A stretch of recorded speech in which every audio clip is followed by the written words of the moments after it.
Mi servicio está en el 8º piso para los que quieran hacer una rotación. Brevemente vamos a hablar algunas cuestiones anatómicas y funcionales muy cortas porque ustedes ya saben los cursos anteriores que han tenido ya se han explayado en eso, así que solamente para recordar. Estos son los temas que vamos a hablar con respecto a columna vertebral y pelvis. En realidad de cada uno se puede hablar todo un mes, pues, ¿no? Pero no podemos hacer eso en una clase y tenemos que minimizar todos los conceptos, tratar de hacer un resumen máximo para poder traer esta clase. En realidad es una clase larga.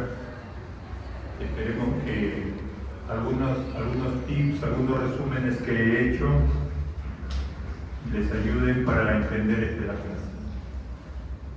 Vamos a hablar de lesiones de columna cervical, lesiones de columna dorso-lumbar, lesiones de columna sacra, fracturas del acetábulo y fracturas de pelvis. Y como ustedes saben, la columna es una parte importante dentro de los órganos del cuerpo humano en el aparato locomotor. Está conformado por cuerpos vertebrales y discos. Estos se mantienen a continuación uno del otro, un cuerpo vertebral, después viene un disco, etc. Y la columna vertebral se divide en tienen diferentes nombres según su localización, puede ser cervical, dorsal, la zona lumbar, la zona sacra y la zona coxígea. El que provee la movilidad de la columna son los discos intervertebrales, que después vamos a explicar. Tienen un anillo concéntrico fibroso y su centro es de tipo pulposo, como si fuera una gelatina gruesa, lo cual permite cierta amortiguación de la columna y por eso provee estos movimientos de rotación, lateralización. La columna por su parte contiene a la médula espinal y de la médula espinal salen las raíces nerviosas. Entonces cualquier lesión que pueda ocurrir en la columna puede traer problemas en la médula espinal y posteriormente dar patología neurológica importante. Inclusive la sola lesión de las raíces puede dar patología importante.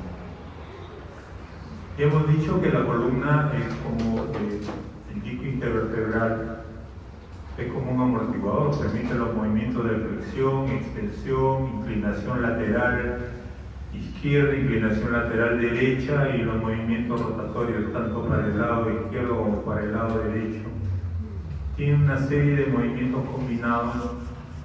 Soporta los órganos que están por encima de ella, la cabeza, permite que también se soporten los órganos del tórax y del abdomen y libera la carga de todo este peso a la zona de los ilíacos para que sea transmitida hacia los miembros inferiores. Bien, esto es importante saberlo porque alguna de las patologías posteriores está relacionada a esto.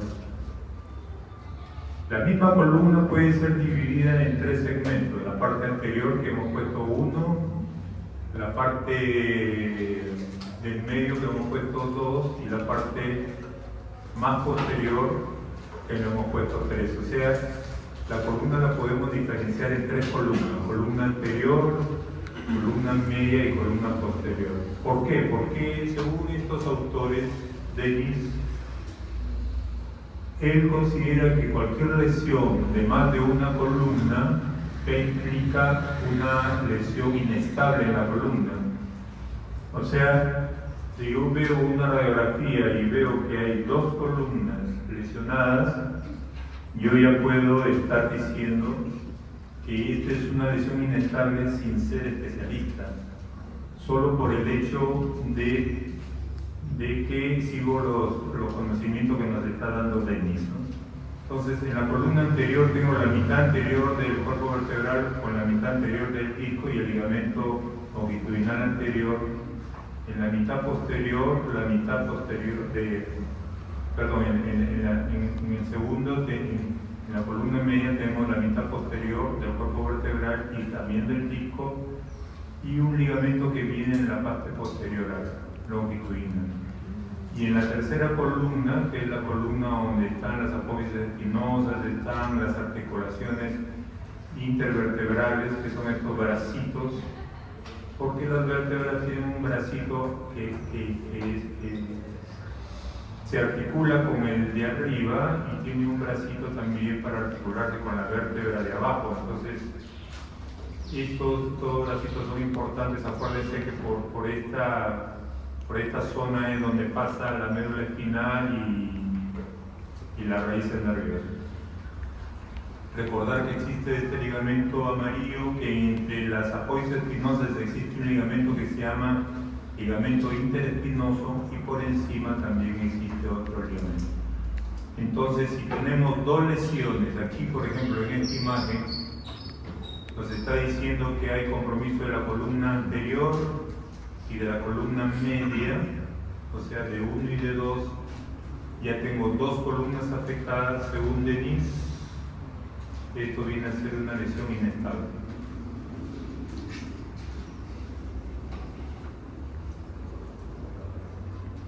Bueno, hemos dicho que la columna nos permite ciertos movimientos, tanto de flexión, de extensión, pero que también ella a su vez puede ser, eso es lo que vamos a ver, las lesiones de la columna vertebral.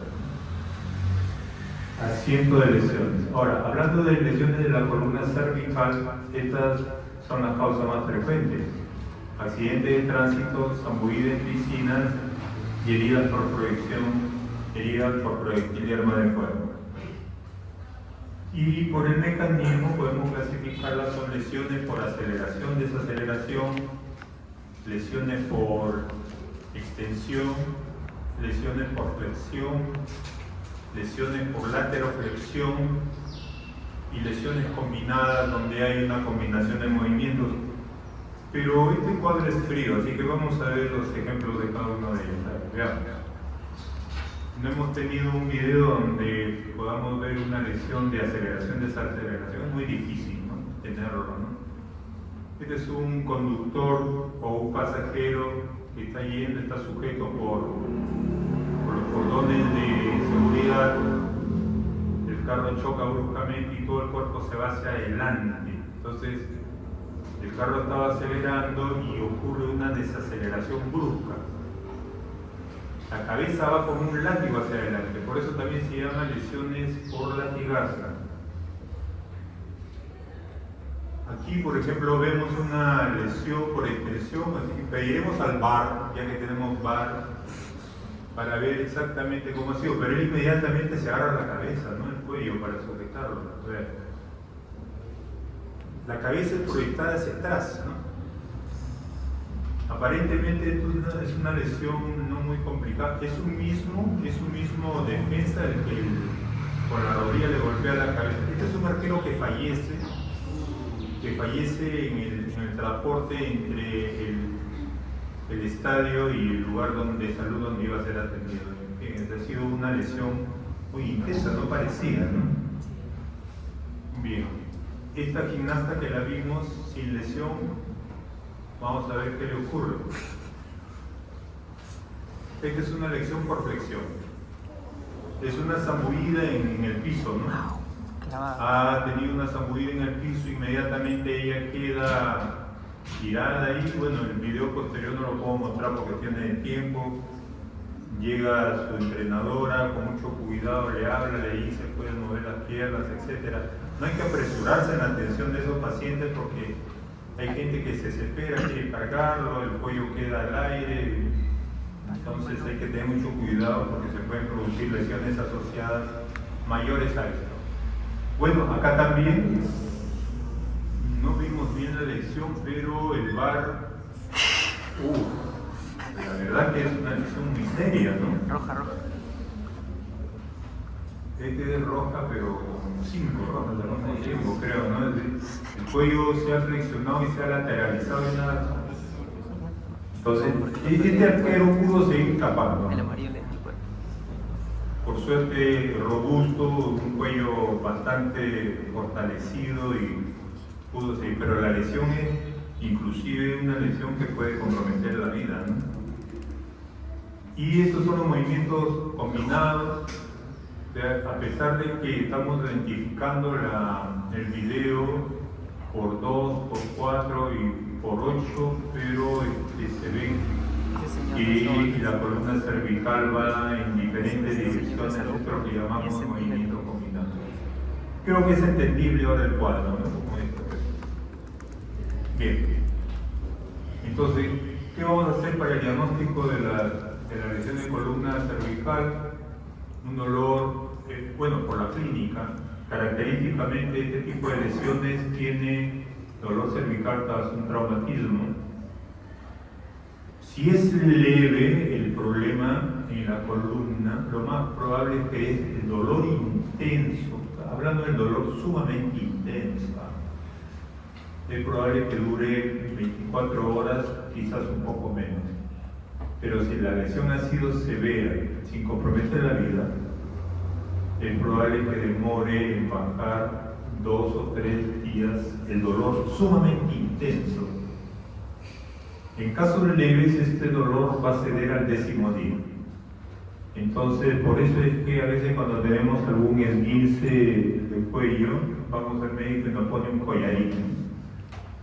Sea un collarín semirrígido, sea un collarín blando, para que no tengan problemas. Entonces podemos ver quizás a un amigo que tuvo un problema de cuello o a un compañero con su collarín, vemos que a veces son los llamados esguinces cervicales.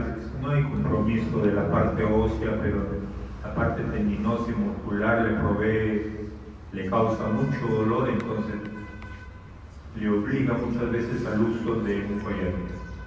Bueno, el dolor cervical puede irradiarse hacia la zona del occipucio, estamos hablando del occipital, la parte baja del occipital, y este dolor puede aumentar con movimiento. Puede hacerse unilateral e irradiarse hacia los hombros, puede producir sensación vertiginosa, que no es lo mismo que mareos. Aquellos que han tenido vértigo en algún momento, esta es una situación muy incómoda, no se compara con el mareo. El mareo te da, te sientas y te pasa, te echas un ratito y te pasa. La sensación vertiginosa es una sensación en la cual tú giras. Y giras, cierras los ojos y puedes hacer lo que quieras, acostarte boca abajo, boca arriba, meterte en algún lugar y no sé qué pasa, o sea, es una sensación muy desesperante. Lo digo porque a mí me ha dado en una oportunidad.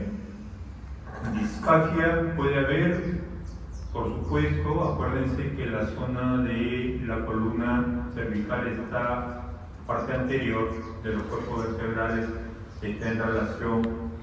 Si tenemos un hematoma ahí va a producir dificultades para tragar, ¿no? Por eso dice debido a hematomas retrofaríngeos. En la exploración física hay que ver si hay contractura del esternocleidomastoideo, los escalenos, el trapecio, palpar las apoyas espinosas. Las radiografías, evidentemente, que son importantes acá. La anterior y la lateral. Se hacían antes estas radiografías transorales y oblicuas, ahora esto ya no se usa muy frecuentemente. La radiografía transoral se hacía con la boca abierta con la intención de ver la odontoides, que es este vehículo que tiene la segunda vértebra cervical que vamos a ver después. Y con respecto a la tomografía, que es importante, de 1 a 2 cortes, el TECO, reconstrucción y la resonancia cervical.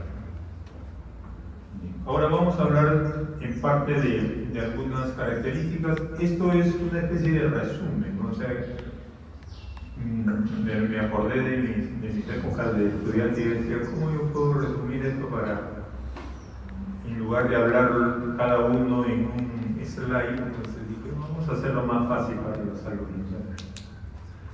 Esta es la comparación de todas las fracturas del axis. Las fracturas aisladas del arco posterior, del arco anterior, la transglenoidea, o sea, la que pasa por las articulaciones, y la fractura que es comminuta, que se llama fractura de Jeffries. Estas son las características. La fractura del arco posterior es la más frecuente y la menos frecuente es la fractura del arco anterior, por eso está comparable ahí. Generalmente la fractura del arco posterior es estable, tiene como causa una compresión de cráneo-axis, o sea, generalmente por estos golpes que se ha dado la gimnasta, ¿no? Una compresión de cráneo-axis, acompaña a otras fracturas y el tratamiento es con collarín simple. En cambio, la fractura del arco anterior es poco frecuente, necesita un poquito más de inmovilización que la anterior. Si usaban yesos Minerva, ahora ya no se usa aloyeso, que vamos a ver después. Y vemos en los esquemas dónde está la fractura, ¿no? Por ejemplo, aquí se nota la fractura, acá en esta imagen, me estoy pidiendo.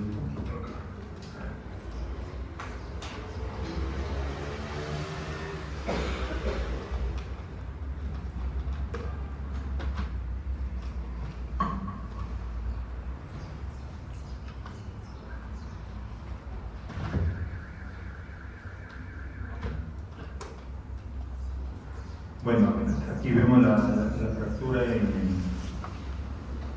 se perdió ahí. Esta cosa blanca que ven aquí es el odontoides, ¿no? Que es la punta que tiene la segunda vértebra. Gracias a ella podemos hacer los movimientos de giro. Y aquí vemos, por ejemplo, la fractura transglenoidea. En la fractura anterior se usa aloyeso, que ya hemos dicho, pero vamos a ver. Entre el cóndilo occipital y la fosa articular axis, generalmente se produce por compresión sobre la masa lateral y usa un collarín de Filadelfia como tratamiento. Y en la fractura de Jefferson, esta es una fractura comminuta, todo estalla. Generalmente son estables, pero si existe lesión del ligamento transverso, esto se considera severo y puede llevar inclusive hasta la muerte. Vamos a ver el ligamento transverso. Aquí quizás pudiéramos asumir, no sé si notan aquí una imagen media plomiza. Acá se ve oscuro totalmente, pero aquí se nota una imagen media entre blanco, caspeado, media plomiza aquí. Este es este ligamento, el ligamento transverso. Como ven, el odontoides está en medio y podemos girar, pero si esto está roto, el odontoides o toda la cabeza puede irse hacia adelante, y aquí tenemos la parte inicial de la médula. O sea, si vamos hacia adelante, esto puede llevar inclusive hasta la muerte. O sea, no se olviden de eso. Si hay lesión del ligamento transverso, esto se considera severo. Bien, aquí lo vemos en esquema y tenemos la vértebra. Aquí está la zona por donde pasa la médula espinal, el inicio, el ligamento transverso, y aquí el ligamento transverso roto, lo cual es muy inestable y puede producir una lesión de tipo neurológico. Con las fracturas del axis también hemos hecho una especie de resumen aquí de lo que deben conocer, ¿no? La fractura del odontoides, que es el 15%, esta es la punta del odontoides. Acá se ve la punta del odontoides. Entonces tenemos tres tipos de fracturas. El tipo 1, que es abulsión solo del odontoides, es rara, puede hacer un trazo oblicuo. El segundo tipo, que es la mayor cantidad de veces que hay de este tipo, es el más frecuente, una fractura en la base del odontoides. Hay un aporte vascular que a veces se puede cancelar, y si hay una separación de 4 milímetros puede llevar a pseudoartrosis lo cual porque funciona como las fracturas del cuello femoral que seguramente ustedes ya han visto en su práctica. No llega a la circulación y todo esto se fragmenta, se entra en necrosis vascular por ausencia circulatoria. La de tipo 3 es una fractura por debajo de este nivel, trazo horizontal y no tiene mayor tipo de complicaciones. Y bueno, tenemos la fractura de ambos pedículos, la fractura del aortado de trazo vertical, acá se nota la fractura de ambos pedículos. Puede haber si se ensancha, si hay un ensanchamiento posterior como se ve aquí, puede haber un daño de tipo neurológico si se desplaza mucho. Tratamiento de extracción y movilización o los aspectos quirúrgicos también.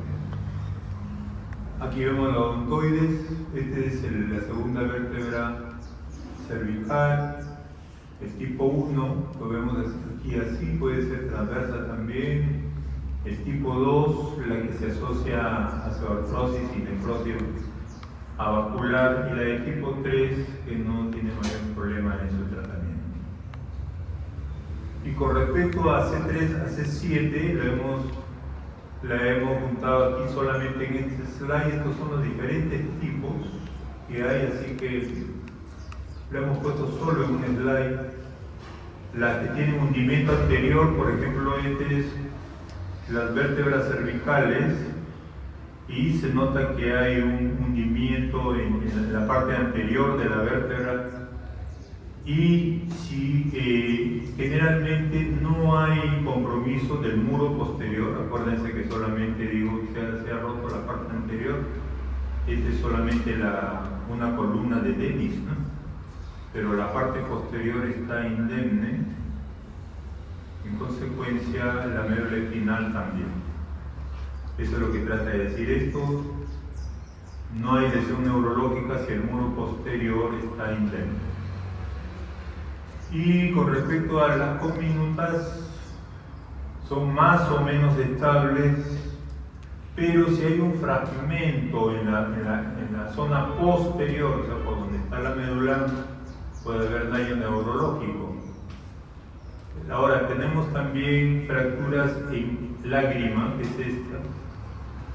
A alguien se le ocurrió ver una radiografía de este tipo y dijo, parece como si estuviera cayéndose una lágrima de esto, considerando a la vértebra como el ojo, y le puso fractura en lágrima y hasta ahora lo conocemos como fractura en lágrima. Es inestable, y vamos a ver por qué es inestable, ¿no? Si parece ser una fractura simple acá, sino que para que esto ocurra, se supone que este borde ha chocado con este de acá. Si no, no se hubiera roto, y ahora vamos a ver un slide para explicar eso.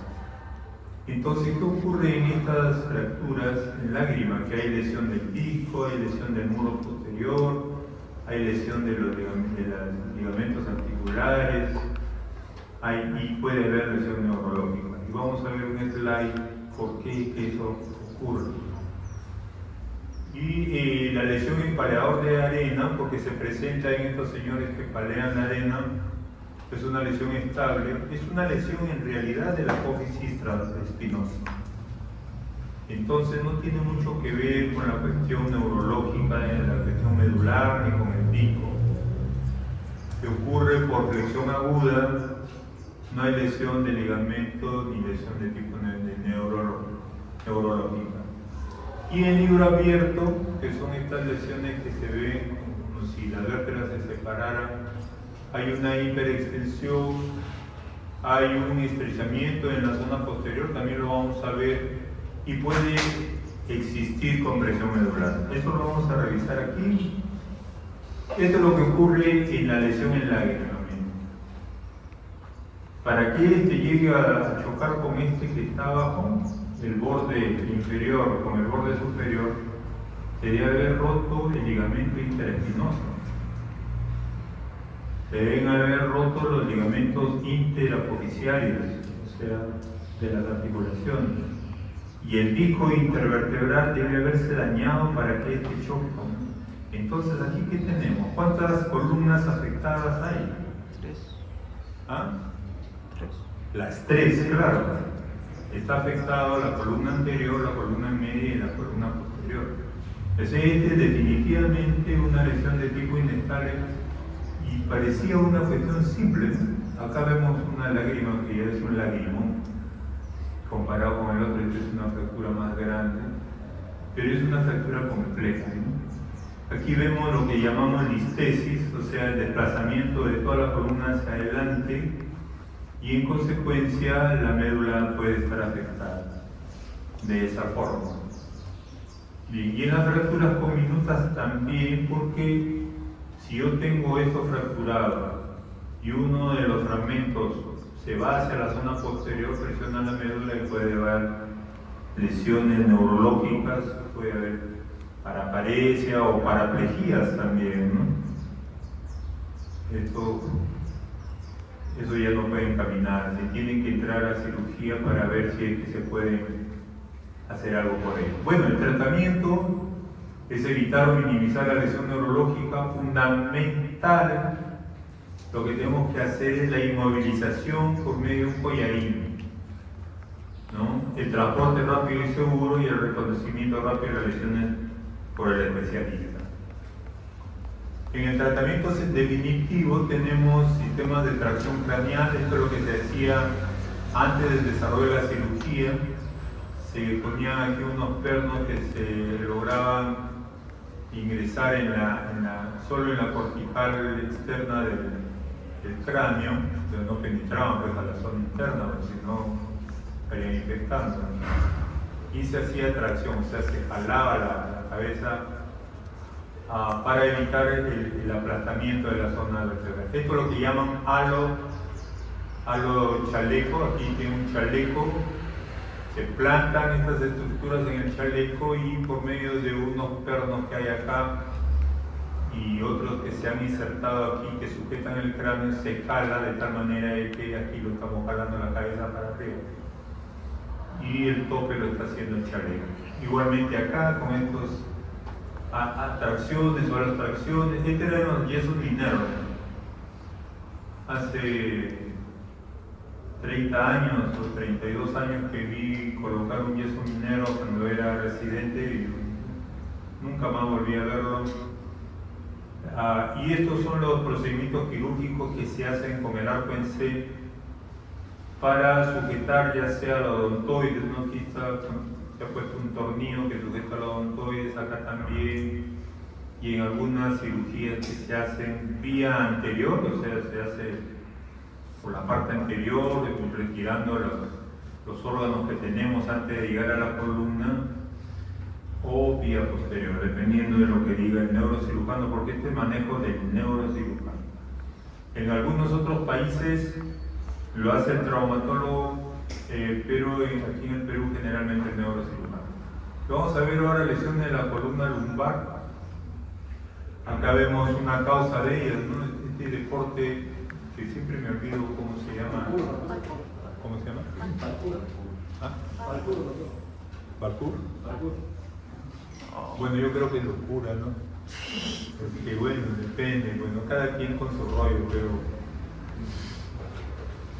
yo digo, yo haría este deporte pues, siempre y cuando acá, aunque sea hay unos 3 o 4 colchones, ¿sabes? Por si acaso, ¿no? Me caigo, pero aquí se cayó de frente al suelo, o una red, siempre protegido, ¿no? Pero, bueno, la causa más frecuente son accidentes de tránsito, caídas por precipitación. Este viene a ser, creo, deporte, ¿no? En esto que dice deporte 15% y actos violentos. Aunque también, como vamos a ver, por cuestiones triviales también puede ocurrir fracturas en la zona dorsal. Los varones somos más frecuentes, bueno. La charnela dorsolumbar entre D12 y D1 en la zona más afectada. Varias veces ha venido esta pregunta.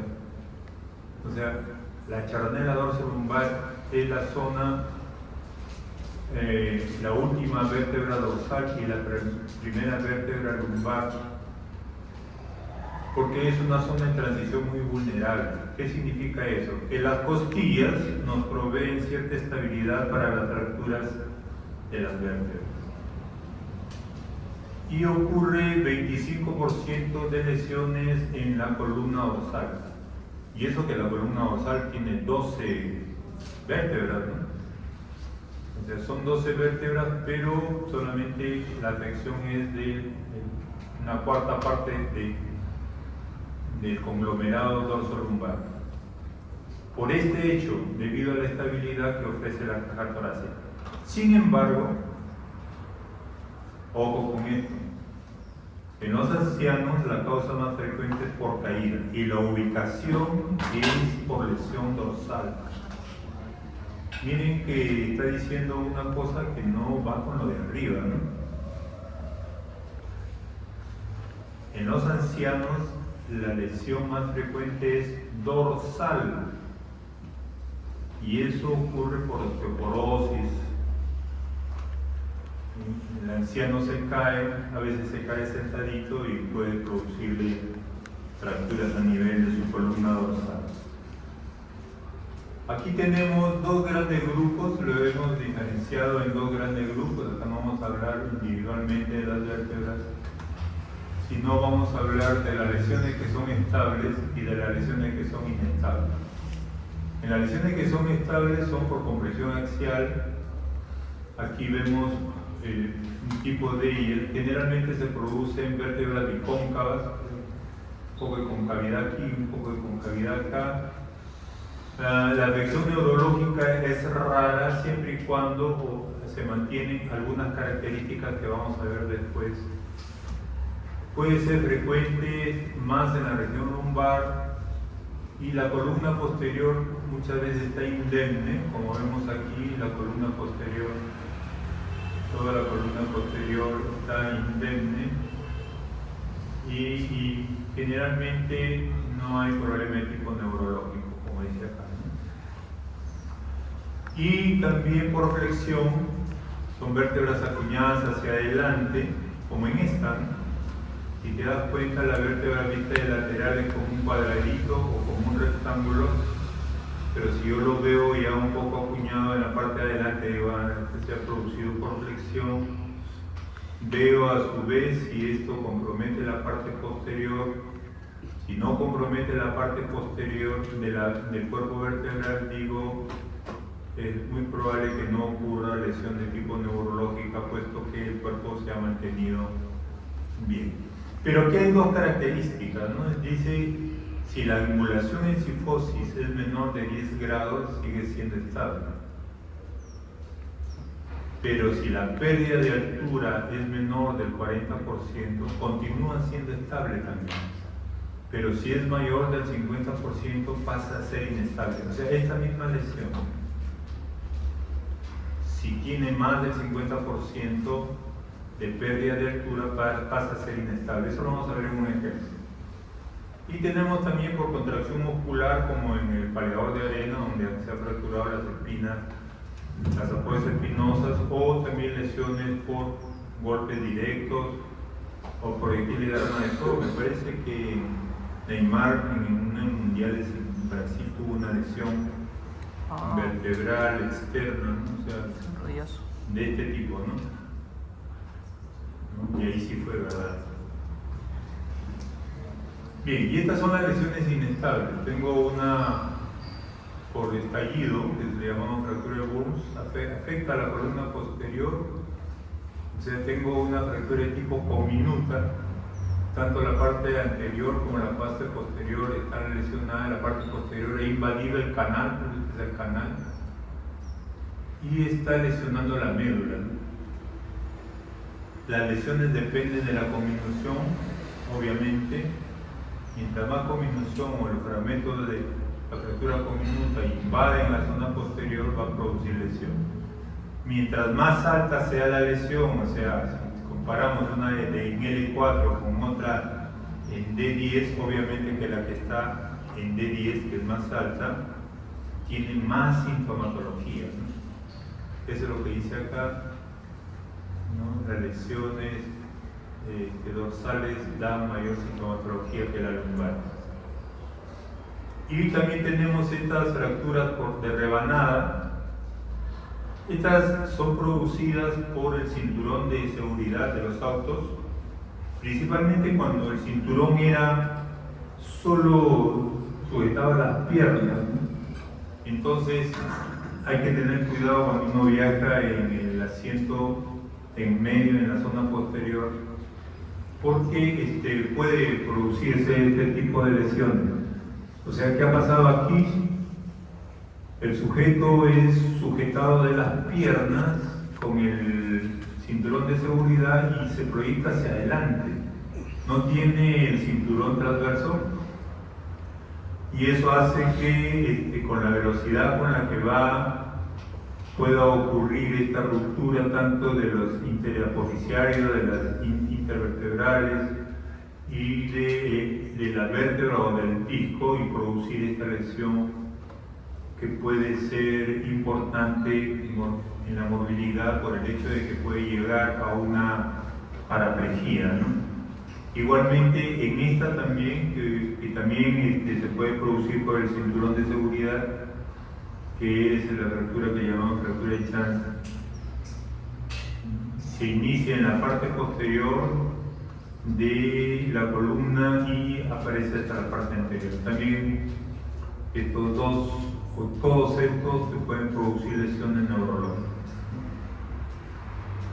Bien, y con respecto a la clínica, debemos sospechar en todos los pacientes politraumatizados. Este es importante cuando ustedes sean internos y a veces los bomberos les llevan los pacientes y uno dice, pucha, que estos bomberos tanto le ponen al paciente, collarín, le ponen las tablas. Me parece que nuestros bomberos están bastante preparados, yo me alegro siempre de ello. Ahora ya hace unos años, pocos años que ya no hago guardia, pero los felicito por su entrenamiento que tienen y ellos evidentemente no son médicos, no pueden decir acá no hay lesión, pero inclusive hasta los médicos podemos equivocarnos al evaluar a un paciente en el momento y en el lugar donde ha ocurrido el accidente. Así que está bien que se sospechen todos, poner en una tabla, ponerle su collarín. Luego hay que hacer una buena historia clínica, una anamnesis minuciosa. Hay que ver si es un trauma trivial, o sea, si solo se cayó y viene con problemas dorsal o lumbar, entonces tengo que sospechar en una fractura patológica, ¿no? Por ejemplo, en los mayores, por osteoporosis, por tumores que pueden existir.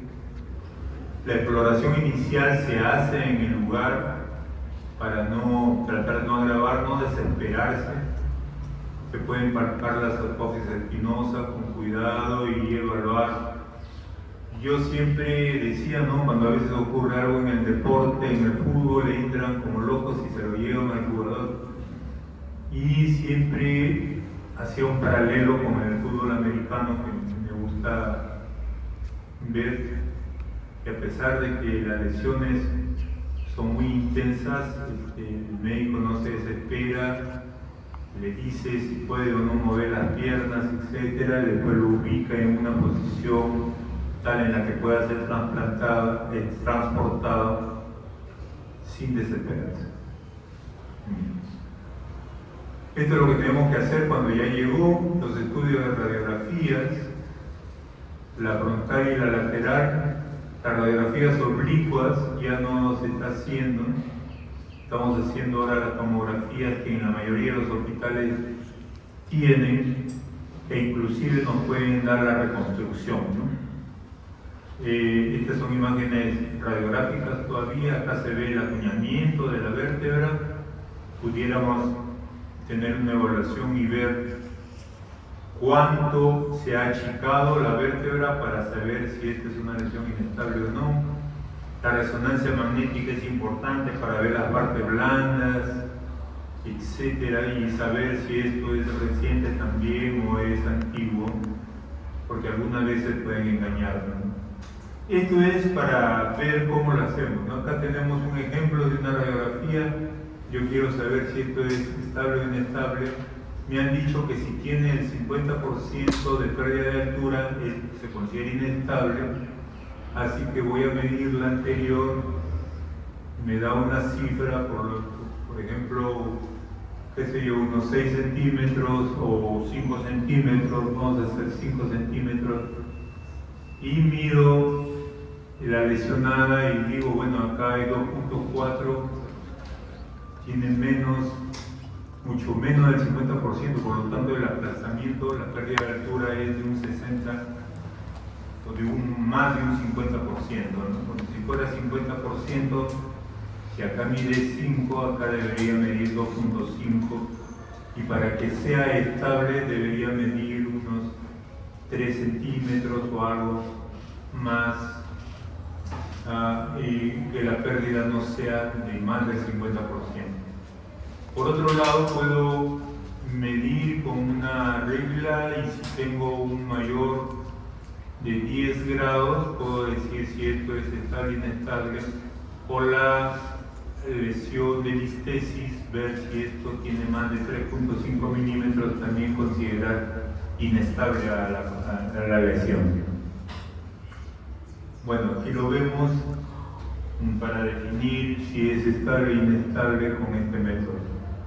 En el tratamiento, para lesiones estables, movilización en bloque, reposo en cama dura, analgesia y relajantes musculares, la función intestinal es importante tenerla presente, hay que dar una dieta absoluta con sueroterapia, las ortesis actualmente se usan, ya no ponemos yesos por 3 a 4 meses, pueden ser semirrígidas también con múltiples apoyos.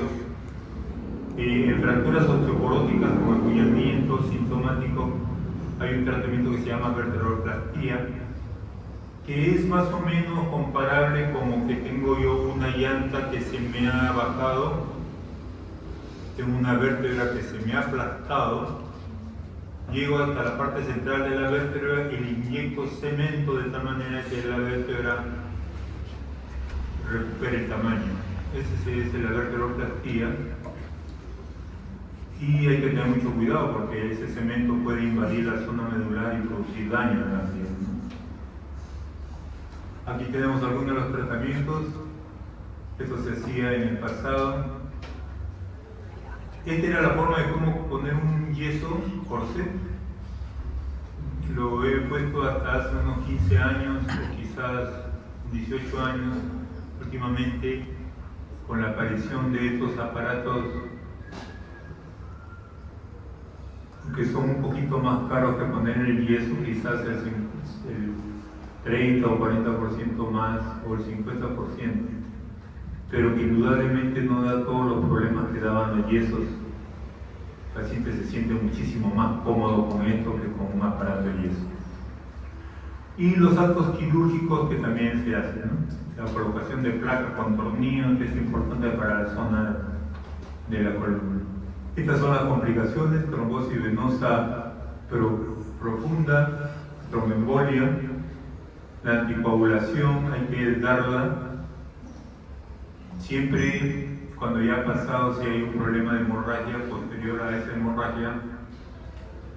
Y generalmente se usa heparinas de bajo peso molecular y se da por un mes. Se ha parecido a cuando uno opera una cadera, una prótesis de cadera, hay que dar también estas heparinas, porque pues, se pueden formar trombos. Y pueden haber infecciones urinarias o respiratorias. Estas úlceras por decúbito en pacientes con mucho tiempo encamados, ¿no? Que pueden llevar inclusive hasta la muerte. Se dice que un paciente, nosotros como regla operamos por 3 situaciones importantes que puede ocurrir en el paciente. Uno es por las úlceras en decúbito. Por eso operamos a los ancianos. Y dicen, doctor, ¿pero por qué opera a un señor de 85 años, 87 años? Bueno, para evitar eso, las úlceras por decúbito, la neumonía que puede matar al paciente y el tromboembolismo pulmonar, que tiene como partida el tromboembolismo en las piernas por el hecho de estar acostadito por encamados prolongados, ¿no? Son pacientitos que están mucho tiempo en la cama y que les produce este tipo de complicaciones. Y bueno, pueden haber deformidades cuando se hace tratamiento de tipo conservador, evidentemente porque no se logra corregir la lesión. Bien, esto es parte de un video que antes les pasaba por completo de unos alpinistas. Acá hay una lesión por extensión, ¿verdad? La columna ha ido hacia atrás. Hay lesiones tanto del disco como de la parte de las vértebras. Acá se están reemplazando los discos, miren, con estos aparatos, ¿no? Para los que en algún momento van a ser neurocirujanos, y se pone una placa con tornillos vía anterior, ¿no? Y en la parte posterior se pueden poner estas barras con estos sujetadores que se insertan hacia el cuerpo vertebral. Antes decíamos barras de Harrington. Y esto ya lo vemos pasando desde hace más de 10 años, ¿no? Inclusive aquí dice esto que parece ciencia ficción, en lo último en medicina. Bueno, este video creo que lo tengo más de 15 años. Y ya se está haciendo en el Perú, ¿no? Eso es lo importante, lo único que es bastante caro. Pero estas intervenciones de tipo neurológica siempre son muy caras. Pueden hacerse intervenciones para este tipo de lesiones agudas o para lesiones crónicas como la escoliosis o la cifosis cuando es necesario. Es un video muy bonito, antes lo pasaba completo de unos alpinistas, más cuando inclusive un grupo de peruanos logró escalar hasta el Everest, ¿no? Eso es meritorio para nuestro país. En cuanto a las lesiones del sacro, acá vamos a ver rápidamente. Aquí tenemos que el sacro lo podemos dividir en zona 1, 2 y 3.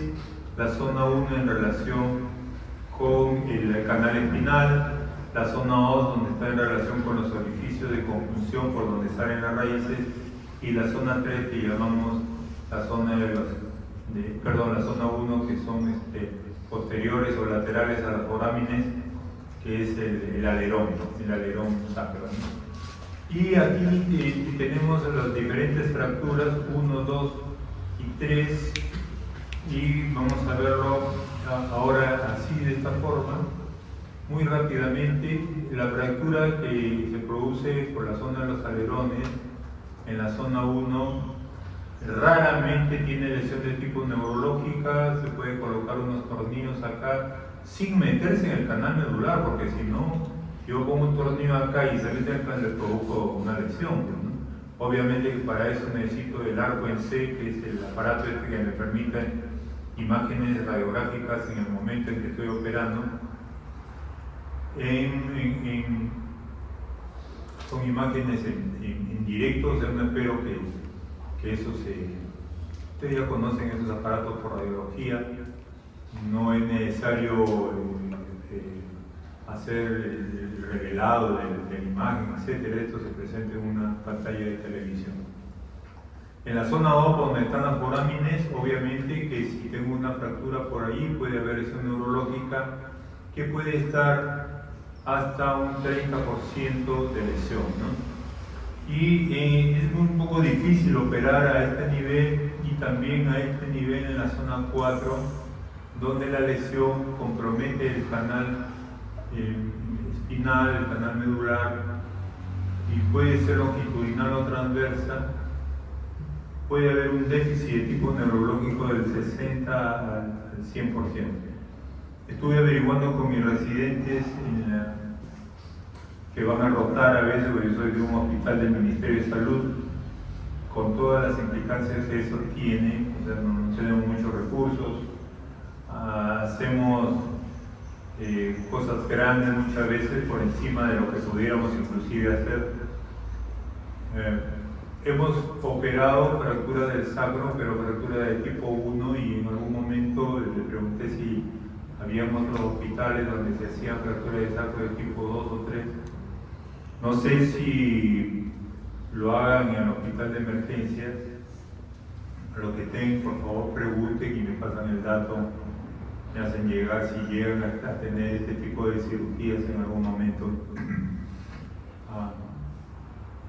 Aunque también puedo preguntarle al doctor Cangalaya, pero A ver, pregunten a ver si es posible, porque si lo hacen el traumatólogo o si en algún momento algún neurocirujano ha tenido la posibilidad de hacer este tipo de tratamientos. Bueno, hasta aquí la primera parte, que son lesiones de columna. ¿Qué horas son? Si no, continuamos de frente. 2. Las 2. Ya.